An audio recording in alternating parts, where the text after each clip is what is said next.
단서를 달아서 전망하는 사람들의 말을 귀 기울이시면 부자가 될 수 있지 않을까. 저는 이것만 하면 된다, 뭐 이 주식만 사면 된다, 그런 건 다 사짱이고요. 그런 건 있을 수가 없거든요. 비판하는 사람들이 사라지고 이거밖에 없다라는 식의 스토리텔링들이 나오고 이제 테슬라를 옹호하던 사람들이 테슬람이 되는 순간, 그럴 때 진짜 조심해야죠. 그런데 돈이 많이 몰린다, 정말 조심해야죠. 왜냐, 그 사소한 충격에도 이제 이 사람들이 손절을 치기 시작하면서 연쇄적인 폭락이 나올 수 있기 때문에. 올해 추천할 건 이제 투자 4분법. 이게 이제 연환산 복리 수익률 한 8% 정도를 기대할 수 있는데요. 최악의 시기와도 마이너스 한 10%에서 막아주는. 그래서 4분의 1은 한국 주식, 4분의 1은 미국 주식, 4분의 1은 미국 채권, 4분의 1은 금. 이렇게 투자하는 전략이 투자 4분법입니다. 이 투자 4분법은 뭐 굉장히 쉬운 게 매매 수수료가 1년에 0.1%도 안 들어요.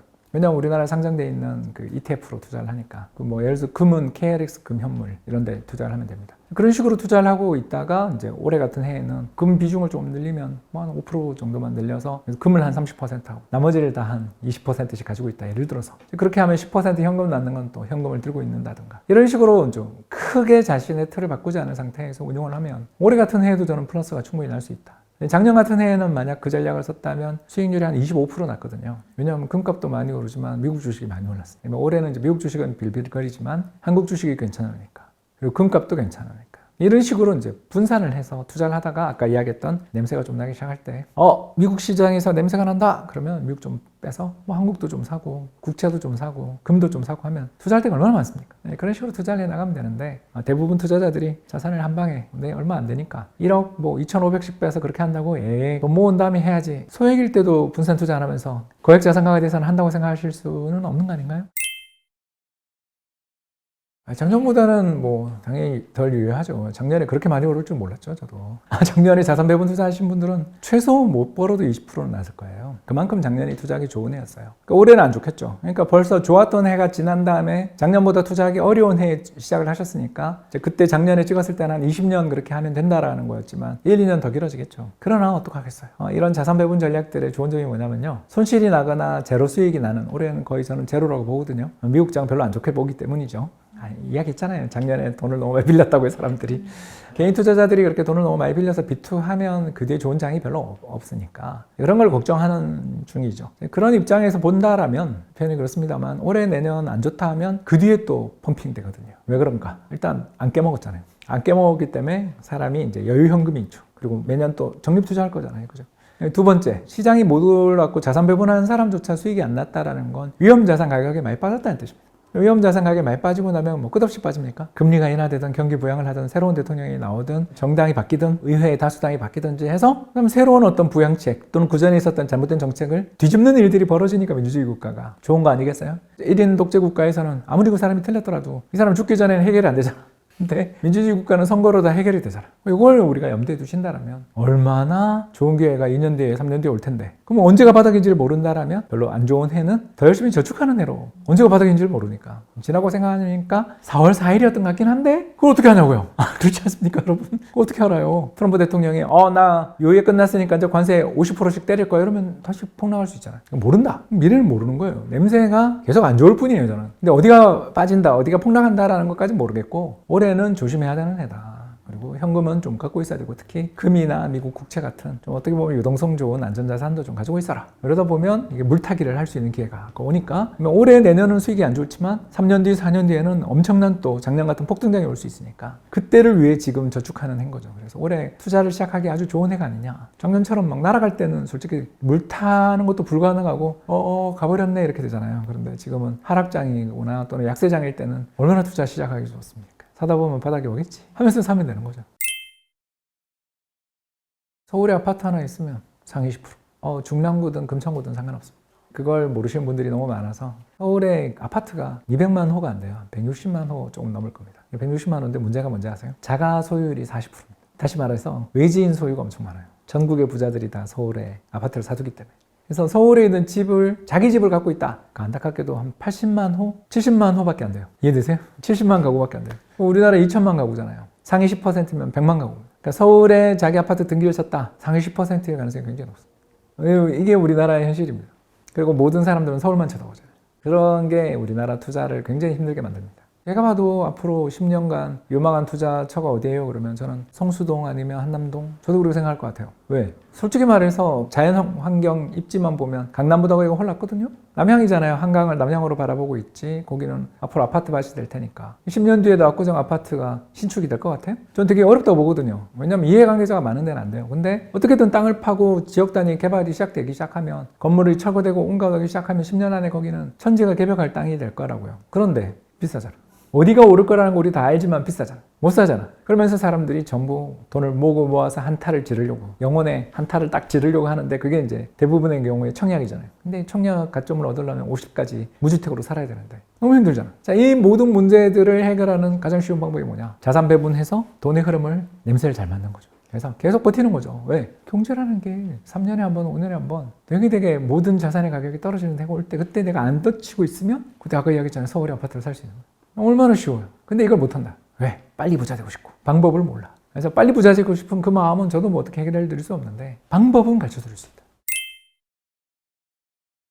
뭐 삼성전자, 현대차, SK하이닉스, 또 LG에너지솔루션, 한화에어로스페이스 이러면 우리나라 빅5잖아요. 지금 삼성바이오로직스 하나 빠지고 지금 다 들어갔잖아요. 이만큼 크다. 우리나라 시가총액 최상위 기업들은 전부 수출 기업들이고 실제로 뭐 삼성바이오로직스도 수출 기업이니까 이게 어마어마한 수출 기업들이 포진을 하고 있는데 또 이 특성이 삼성바이오로직스 하나 빼고는 죄다 경기에 엄청 민감해요. 삼성전자 뭐 핸드폰 안 팔리면 땡이지. 반도체 가격이 어떻게 되냐에 따라서 SK하이닉스 주가가 막 난리도 아니지. 2차 전지 캐즘이 왔냐 마냐 그러면서 뭐 LG에너지솔루션 주가가 하늘과 천당 지옥으로 가지. 뭐 트럼프가 관세를 부과하냐에 따라 현대차 주가가 왔다 갔다 하지. 여러분 금방 오지 않으세요? 우리나라 수출 기업들 중에 일부 그 삼성바이오로직스나 몇몇 기업들 뭐 불닭볶음면의 삼양식품 같은 그런 아주 특수한 사례들 일부 기업을 제외하고는 이게 전부 다 경쟁력은 있는데 독점력은 없는. 그러니까 뭔가 잘하긴 하는데 이것만 하면 돼 하기에는 위험하지 않나 싶은 그런 어마어마한 경쟁, 글로벌 경쟁에 노출되어 있는 그런 기업들이 너무 많다. 그리고 GDP에서 우리나라 수출입 비중 찾아보면 한 100% 되거든요.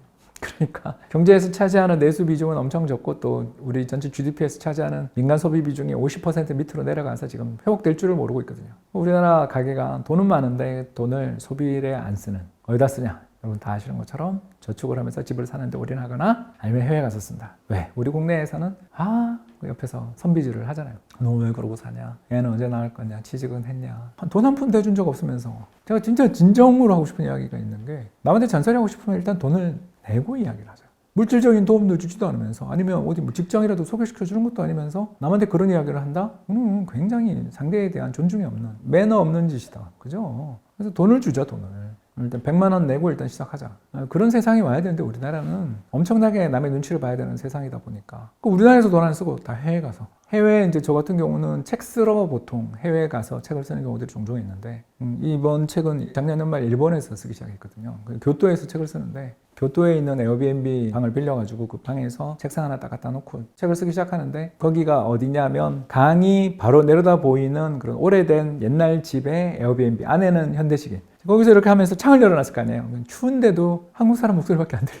와 정말 그때 알았잖아요. 한국 사람들은 패션이 똑같다. 그 양모 흰털로 된 조끼 교토역에서 한 10명 봤어요. 그러니까 우리 한국 사람들이 딱 나오면 그 특징이 보이잖아요. 우리나라에서 하지 못하던 일들을 하니까 해방감을 느껴서 일단 목소리가 크세요. 그렇죠. 그리고 두 번째가 좋아하는데 전부 다 같이 줄 서가 계시고 여기 좋다라는 데만 가보자. 일단 왜냐하면 며칠 안 되는 여행에서 검증 안 된 데 가면 리스크가 크니까 그렇게 하시는 거고. 세 번째로 이제 분명히 뭐 그때 행사가 있었나 봐. 세일이 있었나 봐. 그거 다 사오는 거야. 그때 그게 유행이었나 봐요. 저도 뭐 모르죠. 어떻게 알아요? 젊은 여성분들, 남성분들의 패션을 내가 어떻게 알아? 다만 그냥 저야 늘 이러고 다니는 사람이니까 이렇게 이야기하다가 들어보면 한국 사람이네를 알겠더라고요. 한 3일 있으니까. 그때 느꼈죠. 한국 사람들 정말 여행에 목숨 거는구나. 연말 연시에 교토가 빵값이 얼마나 비싼데 돈은 해외에서 쓰는구나. 우리나라에서는 안 쓰고 또 돈을 모아서 한 방에 여행으로. 그러니까 이런 사회가 와 있죠. 그러니 우리나라 내수 시장은 너무너무 힘들고 남의 눈치 봐야 되고 저가 경쟁이 일반화되어 있고 고가 시장은 다 해외 럭셔리 기업들이 장악하고 있고 그런 상황에서 국내에서 돈이 안 도는 그런 일들이 벌어지다 보니 삼성전자, 현대차가 연봉을 올해 얼마를 올려줬냐가 경기를 좌우하는 그런 세상이 온 거 아닌가 그렇게 봅니다. 이게 왜 이렇게 됐을까 생각하면 체험 소비, 체험 여행의 어떤 그런 걸 많이 해야 되는데 출렁다리만 만든다고 해서 다 되는가. 스토리도 필요하고 사람들의 높아져 있는 눈높이에 맞는 그런 상점가라는 게 필요한데 그런 게 우리나라가 잘 안 되니까요.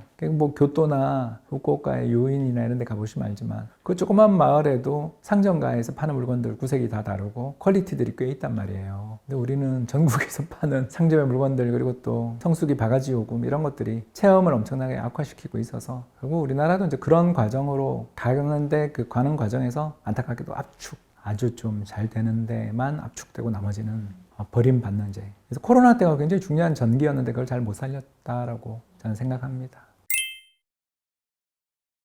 2016년 한한령 때문이죠. 그거 딱 겪고 난 다음 알게 됐어요. 제가 그때까지만 해도 중국 출장과 여행으로 20번 이상 간 사람입니다. 근데 그때 가서 그 광기를 보고서는 이제 못 가겠더라고요. 그래서 다시는 안 가고 있는데 이제는 저는 못 가죠. 왜냐하면 거기 또 국가보안법 때문에 무서워서 제가 사석이나 이 방송에서 하도 시주석 욕을 많이 했기 때문에 이제 못 가는데 그때 제가 느꼈던 게 그렇게 그 삼성전자 스마트폰이 1등하고 현대차, 북경현대에서 만든 차가 항상 최상위 5위 안에 들 정도로 좋아하고 한국 그 연예인이 깐판이 서 있는 곳에서 사진 찍기 위해서 수천 명이 줄을 서 있던 그 상하이나 북경이나 선전의 그 쇼핑몰 풍경이 1년 뒤에 갔는데 0이더라고요. 그때 정말 무서웠어요. 사람들이 여긴 진짜 나라가 시키는 거에 대해서 거역을 못 하는구나. 그리고 언제 어느 때 이 리스크에 노출될 수 있겠다. 그 공포 있잖아요. 그래서 닫힌 사회. 의사결정자는 한 명밖에 없고 나머지는 모두 그 결정이 따라야 되는 사회라는 거가 얼마나 무서운가를 제가 그 싸늘하게 식어버린 쇼핑몰에서의 그 한국 K-뷰티 또 한국산 상품들에 대한 어떤 수요들 이런 게 지금 살아남은 게 아마 초코파이 정도밖에 없을 거예요.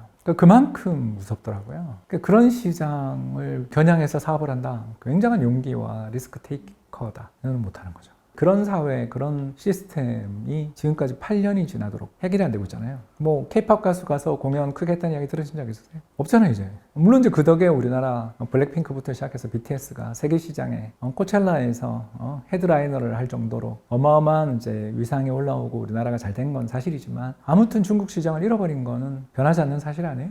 그런 시장을 믿고 투자를 한다? 그럼 경영자로서 저는 정말 그 사람은 저라면 투자 안 한다. 그 회사에는 투자 안 한다.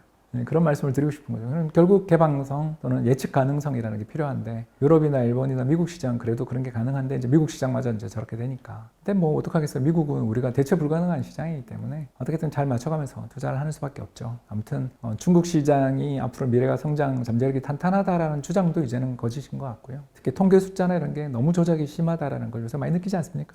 이렇게 뭐 경기가 안 좋은데 뭐 중국 성장률 뭐 1분기 5.4를 했네. 인구 14억 나라가 세계에서 제일 먼저 성장률 발표가 나온다라는 게 그게 말이 됩니까? 이제 그런 통계 조작에 속지 말고 그냥 이제 현실을 보자는 거죠. 거기가 옛날보다 잘 살게 된 건 맞지만 너무나 폐쇄적이고 자의적인 의사결정에 따라 언제든지 팔자가 달라지는 시장에 대해서 너무 그렇게 큰 기대를 걸지 말고 저도 그냥 저희 프리즘 투자자문이 중국 투자를 안 하는 게 아니에요. 하고 있어요. 하고 있지만 마이너하게 그리고 굉장히 가격이 쌀 때만 선별적으로 접근하는 그런 시장으로 좀 생각하고 있습니다. 저도 이제 서울에 집을 마련한 지 이제 15년 남짓 된 사람인데 그전에는 일기 신도시에 살았습니다.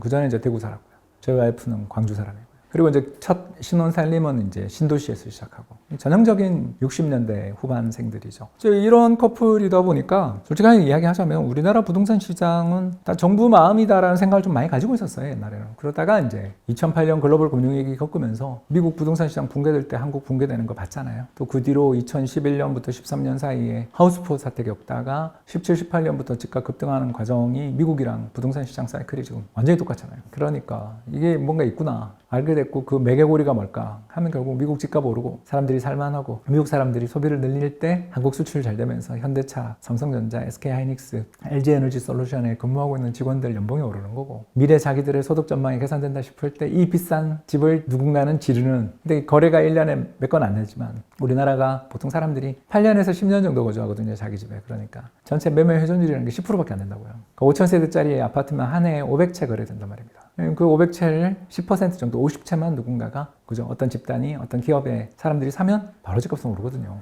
기존 집값 모두를 올리는 효과를 가지잖아요. 시가 평가니까. 그런 연쇄를 가지는 거죠. 그래서 최근에 제가 우리나라 내수 경기 안 좋다는 이야기를 했지 우리나라 경제가 안 좋다는 이야기는 지금까지 안 하잖아요. 작년에 우리나라 상장기업 이익이 250조 원이에요. 1년 GDP가 2,000조짜리 나라인데 기업 이익이 250조입니다. 역사상 최대 이익이에요. 이 돈이 국내에 안 돌아서 문제지. 그 기업에 투자한 주주들은 배당을 받을 것이고 그 기업에 일하고 계신 분들은 올해 연봉 협상이 엄청 유리하겠죠. 왜냐하면 역사상 최대 이익인데. 자, 그 돈 들고 어디 갈까요? 얘 해외를 여행 가거나 아니면 돈 좀 모아서 나 어디 살아라고 할 수 있는 집을 사려고 들겠죠. 그 브랜드 가치가 있는 집을 사려고 들겠죠. 그게 우리나라 부동산 시장에 지금 미국 경기 좋고 작년이 경기 좋았잖아요. 그게 우리나라 기업 이익으로 가고 서울의 아주 일부 지역만 또는 뭐 경기도 일부 지역만 날아가는 이런 일들이 좀 벌어지고 있다고 볼 수 있습니다. 정해져 있어요. 이거는 조건들이 있습니다. 뭐냐 하면 이게 긴가민가하다 그럴 때는 괜찮아요. 예를 들어서 우리 테슬라 2020년, 21년 오를 때 전기차에 대한 비관론도 엄청나게 많았고 치열하게 싸웠잖아요. 그럴 때가 좋은 장이다. 그러다가 이제 비판하는 사람들이 사라지고 이게 세상을 이끌고 이거밖에 없다라는 식의 스토리텔링들이 나오고 이제 테슬라를 옹호하던 사람들이 테슬람이 되는 순간 그럴 때 진짜 조심해야죠. 두 번째가 레버리지. 요새는 특히 테슬라 뭐 세배 레버리지 ETF 이런 것도 있잖아요. 그런데 돈이 많이 몰린다. 정말 조심해야 돼요. 왜냐 그 사소한 충격에도 이제 이 사람들이 손절을 치기 시작하면서 연쇄적인 폭락이 나올 수 있기 때문에 또는 그런 식으로 모든 사람들이 동의를 하게 되는 주식들은 그 가격에 이미 그 기대가 다 반영되어 있을 가능성이 있다. 그러니까 안티가 있을 때가 좋은 거예요. 모두 동의할 때는 정말 조심해야 된다. 이 말씀 드리고 싶습니다. 그게 냄새예요. 단서를 달아서 전망하는 사람들의 말을 귀 기울이시면 부자가 될 수 있지 않을까. 저는 수많은 채널들에서 유튜브나 이런 걸 많이 보지만 이것만 하면 된다, 뭐 이 주식만 사면 된다 그런 건 다 사짜인 거고요. 그런 건 있을 수가 없거든요. 근데 어떤 사람이 진짜냐면 요런 조건이 될 때, 요 가격이 될 때는 한번 쳐다볼 만하다. 이게 진짜 전문가예요. 이런 사람들이 생존율이 높고 성공 확률이 높습니다. 그러니까 덜 깨먹을 가능성이 높습니다. 그런 걸 고르시는 눈을 이제 기르시면 되죠. 그래서 제일 좋은 방법이 구글 트렌드 검색해보는 게 최고예요. 구글 트렌드라는 검색 툴이 있잖아요. 가가지고 뭐 비트코인이랑 다치 제가 비교해놨는데 다치코인이 그 비트코인 검색량의 한 절반까지 간 적이 있어요. 그때 그 앨런 머스크가 다치코인 추천하고 할 때 제가 그때가 주식이 0이었습니다. 0. 이런 식으로 움직이는 시장은 굉장히 위험하다. 일부 명망가의 말 한마디에 따라서 시장이 코인 가격이 10배가 오르고 100배가 오르고 하는 걸 우리 눈앞에서 보면서 이게 아무리 이 사람이 훌륭한 경영자이고 카리스마 넘치는 사람인 건 맞지만 이런 식으로 자산시장에서 자신의 영향력을 갖고 이야기하고 사람들이 전부 다 그걸 따라가는 모습은 전형적인 피리 부는 사나이가 떠오르는 거죠. 그래서 피리 부는 사나이가 실족 한번 해서 물에 빠지면 우리 다 죽을 거 아니에요. 그런 리스크에 투자자들이 함께 휩쓸려 간다? 굉장히 위험한 거죠. 그럴 때 저는 주식은 다 팔아야 된다고 생각합니다. 그런 시기들이 종종 와요. 요새 얼마 전에 젠슨 황이 그 모 여성에 사인해주는 사진이 여기 오늘 걸리면 좋을 것 같은데 저 그때 느꼈어요. 아니 무슨 경영자가 팝스타처럼 그런 지위를 누리는 건 되게 위험하거든요. 그런 건. 여러분 경영이라는 건 거의 한 70-80%는 운이에요. 제가 지금 경영하고 있잖아요. 언제 창업했냐, 또 어떤 귀인을 만나느냐가 되게 중요한 비즈니스인데 그 사람의 개인 능력만으로 정말 그런 거대한 기업들이 만들어졌다고 생각하면 안 되는 거잖아요. 근데 그 개개인의 카리스마, 개개인의 위상, 개개인의 아이덴티티를 전부 다 그 기업에 다 투사를 시켜버리기 시작하면 굉장히 문제가 생길 수 있거든요. 그런 일들이 생길 때가 지나고 보면 다 냄새를 풍기는 시기다. 여우의 후각에 걸리는 그런 시기라고 볼 수 있겠습니다. 오늘 제가 방금 말씀드렸던 이 두 사례가 딱 떠오르시죠? 그 사례를 보시면 우리가 너무 이 사람만 믿으면 돼, 이것만 하면 돼 라는 생각하고 비슷하죠? 워렌 버핏은 그런 걸 견뎌낸 사람이라서 저렇게 멋있게 은퇴했지만 대부분의 사람들은 노추가 됩니다. 늙어서 굉장히 추하게 은퇴한 잭 웰치 같은 사람들, 회계 분식부터 시작해서 수많은 일들이 있었던, 또 그리고 짐 콜린스 같은 사람이 했던 것처럼 뭐 위대한 기업이라고 칭송받았던 기업들 대부분이 파산하잖아요. 그래서 이 자본주의 세계가 왜 경쟁력 있고 혁신이 넘치냐면 위대했던 기업들이 계속 망해 나갈 정도로 치열한 경쟁이 벌어지기 때문에 혁신이 지속되는 거예요. 근데 그걸 잊어버리면 안 된다. 제가 책에다 썼잖아요. 그 역마차 장수가 철로를 놓겠냐고. 기존의 플레이어들은 새로운 시장이 만들어지고 새로운 또 자신의 시장을 위협하는 거가 나타날 때 방어적인 모드가 된다고요. 근데 안 그런 사람들이 천에 한 명 있죠. 그런 사람들이 위대한 경영자로 남는 거고, 대부분의 사람들은 자기가 가지고 있는 그 캡티브 마켓이라고 하죠. 자기가 확보하고 있는 시장을 놓칠 거 무서워서 새로운 시장에 뛰어들지 못해요. 대표적인 게 코닥이 디지털 카메라 만들어 놓고도 못했던 거. 그 제록스가 마우스를 처음으로 개발해 놓고도 PC 시장 진출 못했던 거. 그런 일들 비일비재하거든요. 그런 문제들을 뛰어넘는 건 결국 그 외부자들이, 핀란드의 노키아가 이미 다 스마트폰 관련돼 있는 모든 걸 다 만들어 놓고도 캔슬시키고 있을 때 스티브 잡스가 뛰어들었고, 그 스티브 잡스가 뛰어들 수 있었던 건 결국 그 기술들이 다 확보되어 있었기 때문에 가능했던 거 아니에요. 그러니까 그런 건 다 외부에서, 침략자들에 의해서, 바바리안들에 의해서 성을 지키는 사람들이 무너지면서 혁신이 시작되는데, 그 성을 지키는 사람들을 찬양해봐야 뭔 소용이 있어요. 집 말고 5억 정도 있을 때 은퇴를 했던 것 같습니다. 예, 이제 그때 이제 물론 이제 집이 두 채긴 했는데 그래도 뭐 하나는 전세를 줬으니까 부채가 있으니까 이제 순자산 기준으로는 대략 한 15억 정도의 은퇴를 했던 것 같은데요.